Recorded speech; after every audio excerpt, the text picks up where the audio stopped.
Stormi had just turned 63 when the little sign started whispering that something wasn't right. She wasn't the type to complain, never had been.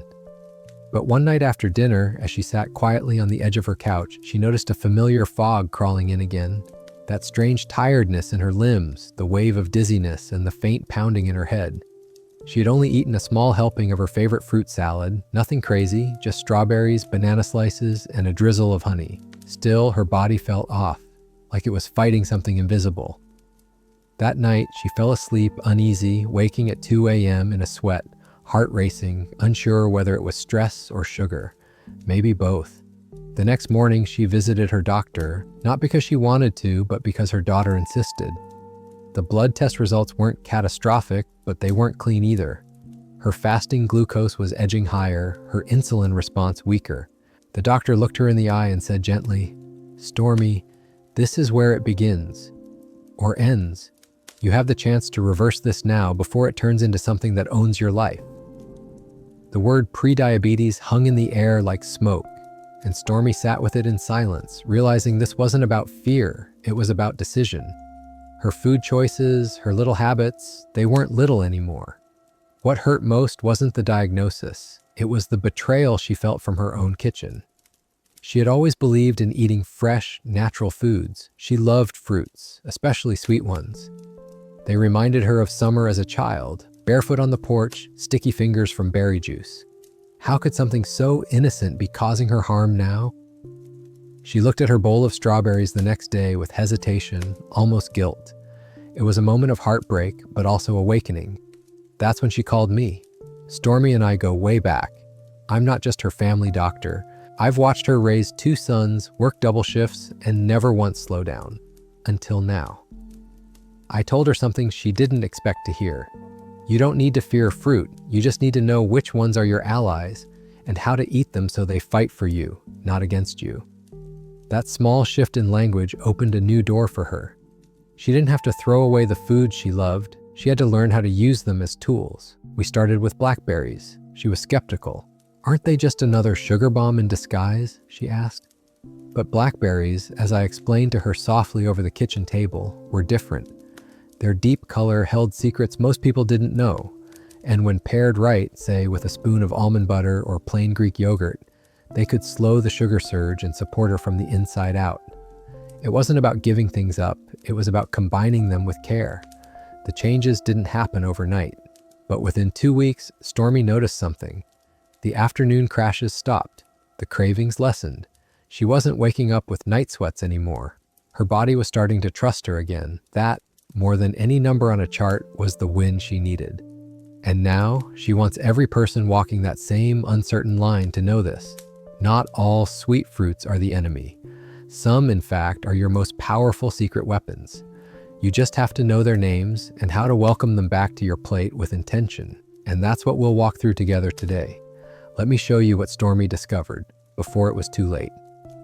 Stormi stood in front of her fridge the next morning, hand hovering over the bowl of strawberries she had rinsed the night before. It was funny in a way, how something so small could now feel like a risk.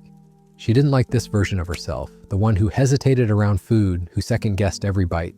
But after that talk with me, something inside her had softened. She wasn't avoiding sugar out of fear now, she was learning how to partner with her body. That's where the shift began. We sat together that afternoon at her kitchen table. She brought out her notepad. Stormi had always been a list maker, and I could tell she wanted answers she could trust. I explained slowly and gently that blackberries weren't just another sweet treat. They were, in fact, deeply beneficial, rich in fiber and antioxidants like anthocyanins, which slow the absorption of sugar into the bloodstream. They don't spike you, I said, they support you. Her eyes narrowed like she was still skeptical, but she popped one into her mouth and nodded quietly. It was a beginning. Later that week, she texted me a photo, a small bowl of Greek yogurt topped with blackberries and crushed almonds, no honey, no banana slices, just clean, thoughtful fuel. "Stormi's new dessert," she wrote, followed by a little laughing emoji. It wasn't about the fruit, not really. It was about reclaiming trust in herself, her choices, her plate. And when she told me 2 days later that she didn't feel shaky in the afternoon anymore, I knew we had turned a corner. That one change, adding blackberries the right way, did more than stabilize her energy. It gave her a taste of what life could be like without fear. It's not dramatic to say it changed her relationship with food, because when food stops being the enemy, something beautiful opens up. Freedom, peace, the ability to breathe again while chewing something sweet. Stormi didn't tell many people yet, not her sisters, not her neighbors. She was still waiting to see if this was real. But that quiet confidence was already growing in her voice when we spoke again. She asked me, "Do strawberries work the same way?" I smiled. "Let's find out together." Stormi didn't expect her next breakthrough to come in the middle of a grocery aisle.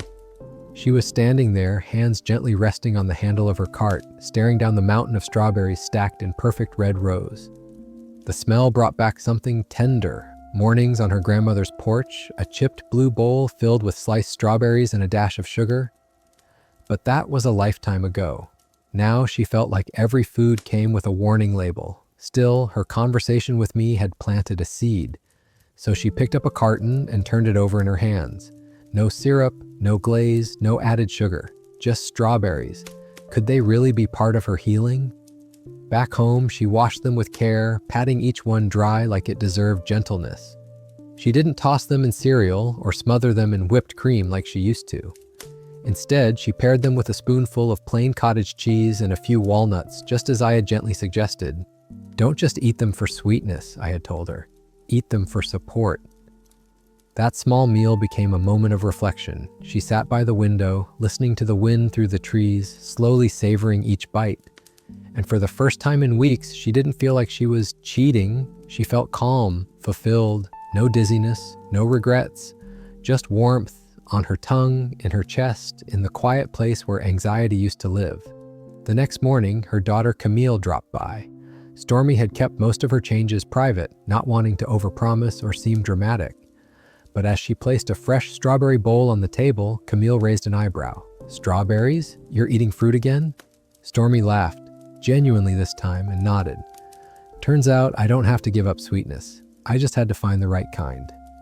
They talked more over coffee. Stormi shared what she had learned, that strawberries, especially when eaten with protein or fiber, don't spike blood sugar like people think. Their fiber helps slow digestion. Their natural compounds like L-argitannins can even support glucose regulation.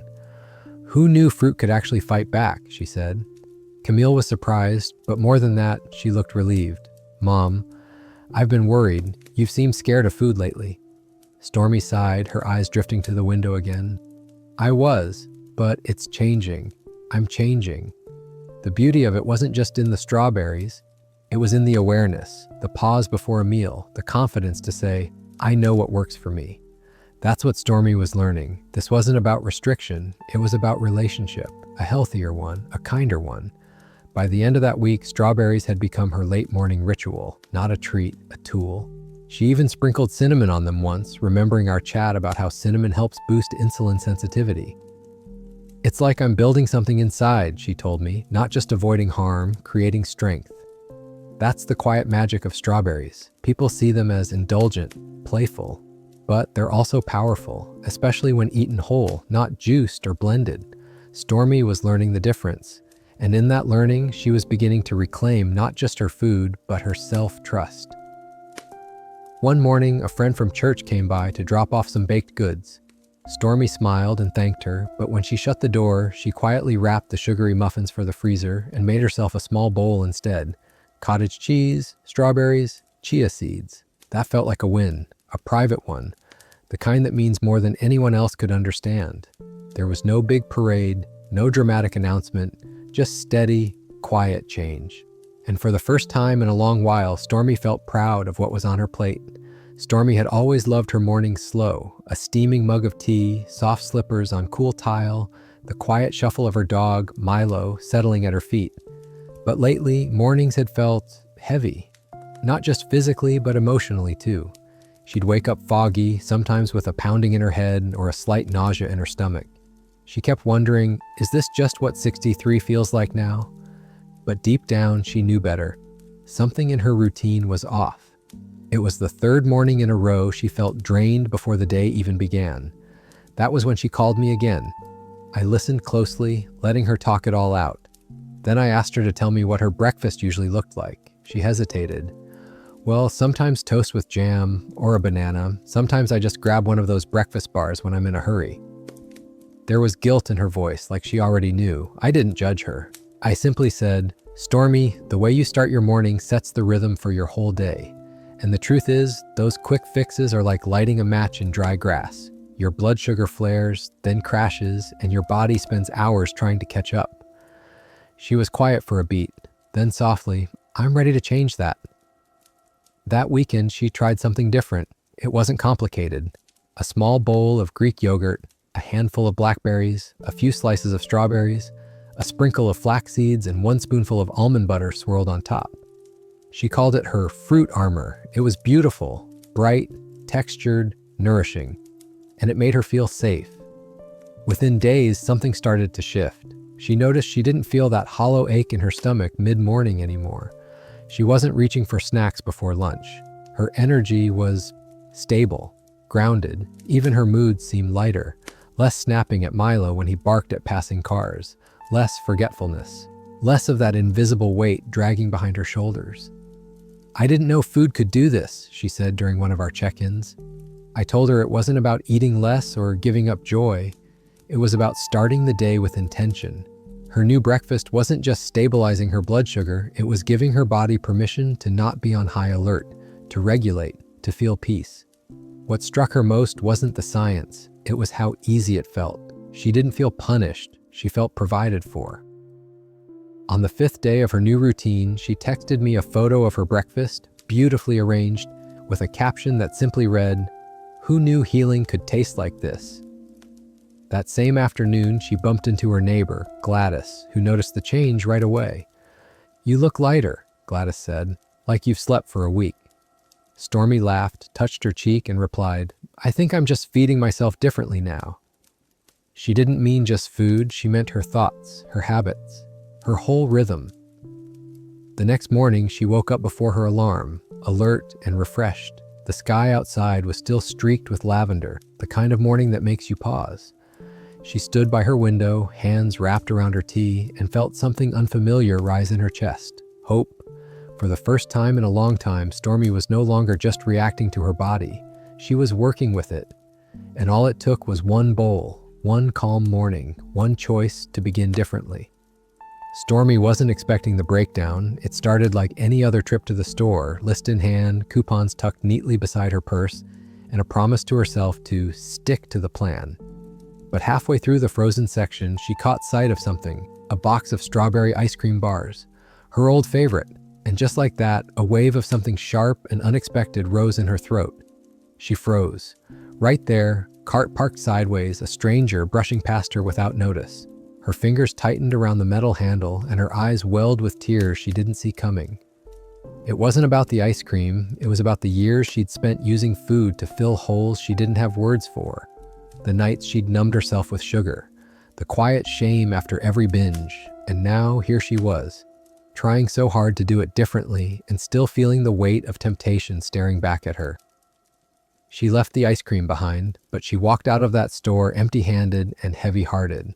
Later that evening, she called me. Her voice cracked as she admitted, "I almost bought them, and for a minute I hated that I couldn't." She expected me to scold her. Instead, I said, "Stormy, what you did was powerful. You walked away. That's not weakness, that's awareness. And that's where real change begins." We talked for a long time that night. I reminded her that the brain doesn't crave sugar just for flavor. It craves what it associates with comfort, with safety, with childhood. And when those old cravings rise up, it's not a sign of failure. It's an invitation to listen, to comfort ourselves differently. That's when I gave her a simple idea. Next time the cravings come, make something with strawberries instead of trying to replace them. Give yourself the sweetness, I said, but give it in a form that serves you. So the next day, she tried it. She took fresh strawberries, sliced them thin, and simmered them gently in a pot with a touch of cinnamon and lemon zest. No sugar, just heat and patience. When the fruit softened, she spooned it over warm oats and added a drizzle of almond milk. It wasn't ice cream, but it didn't need to be. It was hers, and it was enough. That simple bowl became her answer to emotional eating, not by force, but by choice. When she wanted comfort, she leaned into it. but she did it with presence, with compassion, with tools. And with that shift, something deeper unlocked. Stormi began to see that managing diabetes wasn't about perfection. It wasn't about following rules or denying herself joy. It was about responding with love to her body, her emotions, her story. Every time she chose a fruit that supported her instead of sabotaging her, she was rewriting the narrative she'd lived with for years, that she was broken or weak or always on the edge of losing control. That narrative was fading, one bowl of warm strawberries at a time. The next time she walked past the ice cream aisle, she didn't even flinch. She smiled, because she knew what real sweetness felt like now, and it didn't come wrapped in plastic. It was a Friday evening when Stormi found herself facing her next test, not in the grocery store, but at the dinner table. Her eldest son, Marcus, had come into town for the weekend. He brought his wife and their 2 kids, all laughter and noise, along with a box of takeout containers from the Italian place Stormi used to love. Garlic bread, creamy pastas, sugary sodas, the kind of meal that used to make her feel connected and wrecked. She stood at the edge of the kitchen, watching the spread unfold on her dining table. The smell was nostalgic, the kind that pulled memories out of the walls, but it also brought with it a whisper of fear, of giving in, of undoing the gentle progress she had made over the past few weeks. Marcus, noticing her hesitation, asked softly, "You okay, Mom?" She nodded, forcing a smile. "I'm just thinking about what I want to put on my plate." He didn't press, but his wife Naomi came beside her and whispered, "You've lost weight. You look stronger." Stormi blinked back, a sudden warmth in her eyes. Not from pride, from recognition. Someone saw it. But what happened next surprised even her.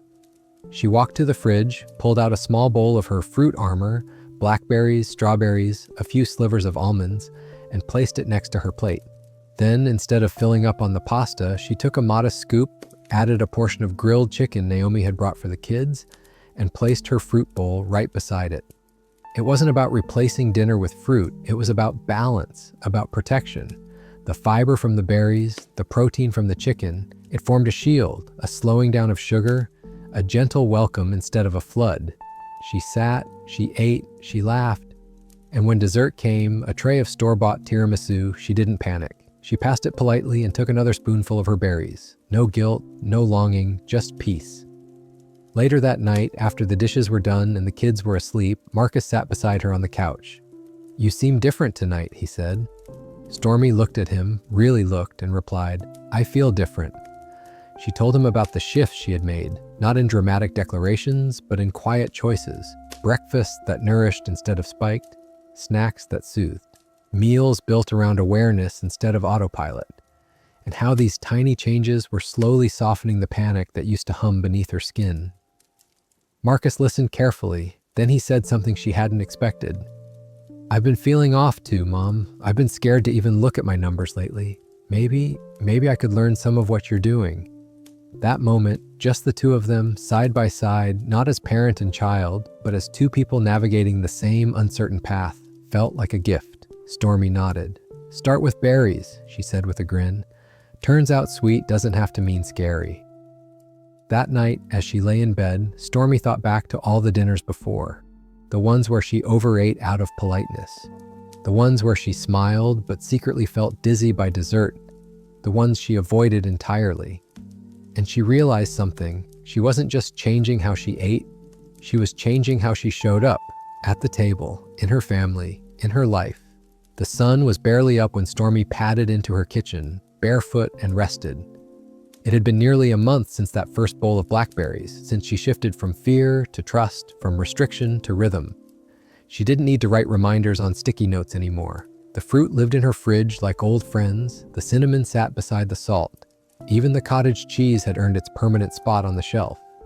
But this morning felt different. There was a stillness in her chest, a kind of quiet she hadn't known in years. It wasn't just the absence of symptoms, it was the presence of something new, ownership. Stormi reached into the fridge and pulled out the last of her strawberries. As she sliced them, she caught a glimpse of herself in the reflection on the microwave door. Not thinner, not transformed in some dramatic way, but steadier, brighter around the eyes. It hit her all at once. This wasn't about controlling diabetes, it was about listening to it. About understanding what her body had been trying to say for years. Feed me gently. Let me breathe. She finished making her fruit bowl, blackberries, strawberries, chia seeds, a few walnuts, and a sprinkle of cinnamon. She sat down at the table, not rushing, not scrolling, just present. And then she wrote something in her journal. I'm not scared of sweet anymore. I just know what sweet needs to feel safe. That same day, she walked down to the community center where she sometimes volunteered. They were holding a healthy living potluck for seniors, and Stormi, for the first time in a long time, brought something with pride. A large platter of her fruit bowl mix, layered over chilled Greek yogurt and garnished with mint leaves. She watched as people walked past cookies and casseroles and stopped in front of her tray. What's this? Someone asked. She smiled. It's my reset bowl, she said.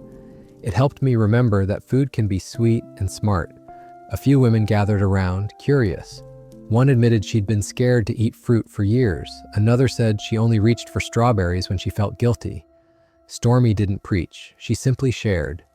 The trick, she said, is pairing fruit and protein, fiber and fat, love and limits. They laughed. They listened. Some took second helpings. And as she stood there, serving her story in spoonfuls, Stormi realized this journey wasn't about strawberries or blackberries. It was about belonging to herself again, fully, compassionately, and without apology. Later that evening, as she returned home, Stormi found a handwritten note on her front porch.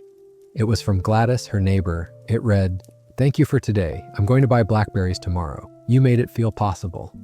Stormi held that note for a long time, not because it was special, but because it proved something. When you heal with honesty, your healing echoes. That night, as she curled into bed, her body felt light. Her breath came easy, and her thoughts didn't race like they used to. She had found something she didn't even know she'd been missing, peace on her plate and peace in her heart. And it had started with one small bowl. It was a quiet Sunday afternoon when Stormi found herself walking through the local farmer's market, something she hadn't done in years. The sun was warm but not punishing. A light breeze carried the smell of herbs and ripe fruit. She strolled past jars of honey, rows of squash, and baskets of peaches, her cloth bag swinging gently at her side. She wasn't there with a mission. She wasn't counting carbs or searching for hidden sugars. She was just curious, open, alive in a way that felt new. She stopped at a stall that overflowed with berries, deep purple blackberries, glowing red strawberries, golden raspberries she hadn't seen since childhood. The vendor, a gray-haired man with gentle eyes, handed her a sample. "Try one," he said. She did. The flavor burst in her mouth, not just sweet, but layered. Tangy, earthy, honest. That bite took her somewhere. Not back to fear or food rules, but back to simplicity, to the body's quiet knowing. She bought 2 pints, tucked them into her bag, and walked the long way home. That evening, Stormi invited Camille over for tea. She set out her best little dishes, layered the berries with Greek yogurt and flax, and topped them with slivered almonds and a dusting of cinnamon, a sprig of mint for beauty. Camille took one bite and sighed. "Mom, this is better than dessert," Stormi smiled. "That's because it's not pretending to be something it's not." They talked late into the evening about motherhood, about fear, about how strange and beautiful it is to grow older, how things that once seemed impossible now feel like second chances. Camille looked at her and said, "You seem softer, happier." Stormi nodded, the words sitting gently in her chest. "I'm not chasing anymore. I'm choosing." That night, after Camille left, Stormi walked into her bathroom and looked at herself in the mirror. Not for flaws, not for weight, just to look, to witness, to say thank you. She whispered, "We're doing okay," to her reflection, and she meant it, because sweetness had come full circle, not as addiction, not as rebellion, but as nourishment, a reminder that pleasure, when paired with care, becomes medicine. Stormi knew the road ahead would still have bumps. There would be days she missed the old comfort foods, moments she might slip or doubt. But now she had something stronger than rules or diets. She had wisdom, the kind you earn by listening, by trying, by forgiving yourself again and again. And with every bite of those blackberries and strawberries, she wasn't just managing her blood sugar, she was restoring a part of herself that had gone quiet. And that, she decided, was the sweetest part of all. Stormi had always believed cravings were a battle she'd never win. Sometimes they whispered, other times they roared, but they always seemed to show up when she was tired, lonely, or just a little too still. Late afternoons were the hardest, that stretch between lunch and dinner when her energy dipped and her hands itched for something crunchy, something sweet, something to fill the space she didn't know how to sit with. For years, she reached for packaged snacks, cookies, little frozen bars tucked behind the peas in her freezer. It wasn't about hunger, it was about habit, and shame always came after. But something strange happened last week. Around 3 p.m., she felt that old tug, the signal her body used to send. Snack time. Sugar, please. But instead of heading to the pantry, Stormi paused. She put her hand on her chest and asked out loud, "What do you really need right now?" The question felt awkward, but it opened a door. She stood quietly in the kitchen, breathing slowly, listening. She wasn't starving, she wasn't even tired. She was just unanchored, restless. So she poured a glass of water, sliced a few fresh strawberries, added a spoonful of cottage cheese, and dusted it with cinnamon. Not to kill the craving, but to answer it differently. After she ate, something clicked. She didn't feel stuffed, she didn't feel regret. She felt done, satisfied, but not sluggish. Like her body had been heard, not silenced. That was new. The next afternoon, the craving called again. But it was softer now, like an old friend who no longer needed to shout. Stormi smiled to herself as she reached for her prepped snack, a little container with sliced strawberries and almonds, waiting in the fridge like a quiet victory. She began preparing these small trays every few days, a mix of fruits and protein, always with a pinch of something earthy, chia seeds, crushed walnuts, cinnamon. They weren't just snacks, they were signals, rituals, little ways of saying to her body, "I see you, I'm here." By the end of the week, she realized something big. Her cravings weren't in control anymore. They hadn't disappeared, but they no longer felt like emergencies. They felt more like conversations. Camille noticed it too. "You seem more in sync," she said one afternoon while they walked together. "Like your body and your mind are finally speaking the same language." Stormi laughed. "They are, and the language is strawberries." Camille grinned, but Stormi wasn't joking. It was the strawberries, and the blackberries, and the soft moments of checking in, of not judging, of giving her body nourishment that comforted instead of crashing. It wasn't about willpower, it was about consistency. And Stormi was learning that when sweetness comes with fiber, when it's paired with protein, when it's wrapped in presence, it doesn't hijack you, it heals you. That weekend, she sat at her dining table and wrote in her journal, "Cravings don't control me anymore. I listen, I choose, I respond." She paused, looked out the window at the soft evening light, and added, "Maybe the craving was never for sugar. Maybe it was for care." And this time, she didn't cry from guilt. She cried because she finally understood. Stormi hadn't stepped on the scale in weeks, not because she was afraid, but because something more important was happening. She finally felt good. And that was enough, until her doctor's appointment came around. It was a gray Tuesday morning when she walked into the clinic, her usual nerves fluttering beneath her sweater. The nurse took her vitals. Her weight was down, just 5 pounds, but the kind that feels like a sigh of relief in your knees and lower back. Stormi smiled. It wasn't dramatic, but it was real. Then came the blood work. She sat in the exam room, tapping her foot, half dreading the results. But when I walked in with her chart in hand, my face said everything before I spoke. "You've done something right," I said with a soft grin. "Your fasting glucose is down, your A1C dropped 0.5 point, and your insulin sensitivity markers look steady."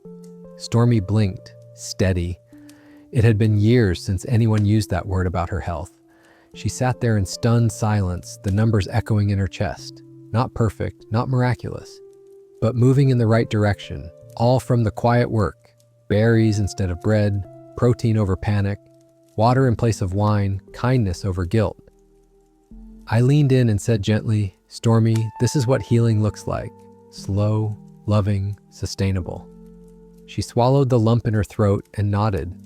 That night, she didn't celebrate with cake or champagne.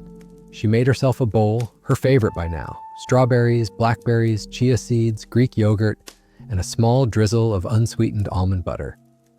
She ate it slowly on the porch, watching the sky darken. It wasn't about numbers anymore. It was about not being afraid of the numbers.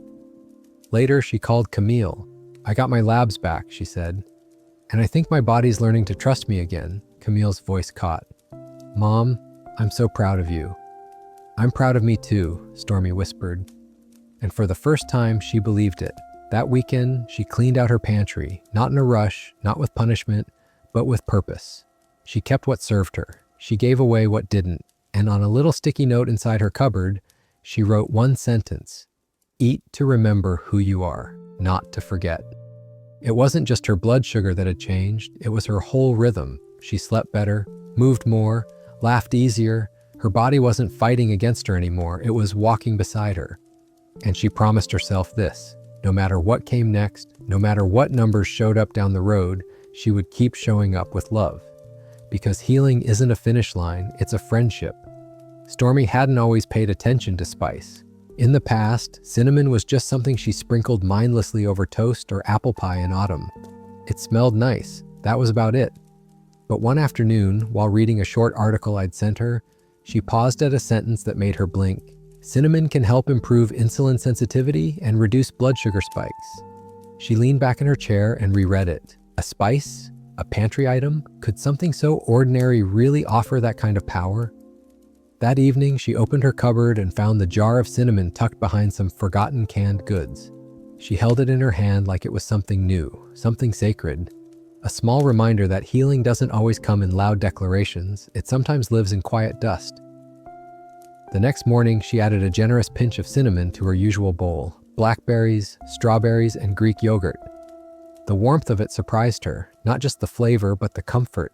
It made everything taste deeper, fuller, and it made her feel cared for, like she had tucked a blanket around her cells. That one change became a ritual. She sprinkled it into her morning tea, onto roasted carrots, into her evening warm milk.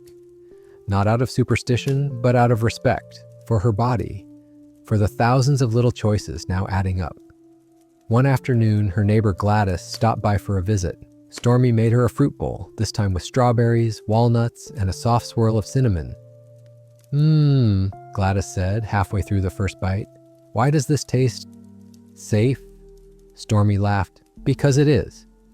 They talked for over an hour, about blood sugar, about fears, about the strange, invisible war so many women fight with food. Gladys admitted she was scared every time she enjoyed something sweet. "It's like joy and danger are tangled together," Stormi nodded. "I used to feel that too, but I've learned there's a difference between reckless sweetness and respectful sweetness." Gladys looked down at her bowl. "This feels respectful." Later, Stormi wrote about it in her journal. Cinnamon doesn't shout, it just shows up with steady warmth, like healing should. The beauty of it wasn't just in the health benefits, it was in the presence, the pause, the thoughtfulness. Cinnamon became a symbol of what Stormi was practicing in every part of her life, gentle adjustments that made everything work smoother. That weekend, she baked a small batch of oat bites. No sugar, just mashed banana, cinnamon, chopped strawberries, and walnuts. She brought them to her granddaughter's school picnic. At first, she wasn't sure anyone would touch them, but they disappeared. Camille asked for the recipe. One of the other moms whispered, "Are these diabetic friendly?" Stormi smiled. "They're everyone friendly." On the drive home, she felt something bloom in her chest, a quiet pride, not for the recipe, but for who she was becoming. Someone who didn't run from food. Someone who didn't apologize for caring about her body. Someone who could offer sweetness without fear. It was never really about cinnamon, it was about presence, about the details we usually overlook, about small, loving acts that say, "I'm listening, I care, I choose to protect myself," gently. Stormi had made peace with sweetness, and now she was seasoning her whole life with it. Stormi's journey didn't begin with a diagnosis. It began with confusion, fear, and guilt, the kind so many feel when food becomes a source of stress instead of nourishment. But slowly, gently, she began to rewrite that story. Through small, steady steps, like adding blackberries to her mornings, pairing strawberries with protein, or simply listening to what her body truly needed, Stormi discovered that food could be her ally, not her enemy. One of her most powerful shifts came not from avoiding sweetness, but from redefining it. Sweet no longer meant dangerous, it meant thoughtful, it meant balanced. And as she added things like cinnamon, chia seeds, and fiber-rich fruits into her life, her body responded, not with spikes or crashes, but with calm. Her labs improved, her confidence returned. And perhaps most important of all, the anxiety that once clung to every bite began to loosen its grip. Stormi's story is not a miracle, it's a reminder. A reminder that healing doesn't always require drastic change. Sometimes it lives in quiet rituals, a bowl of berries, a mindful pairing, a compassionate choice made in the stillness of your own kitchen. If you've been afraid of food or tired of feeling at war with your own body, I hope Stormi's story gives you permission to start small, to begin again, to believe that sweetness and stability can exist together. Because just like Stormi learned, you don't have to be perfect, you just have to begin with love.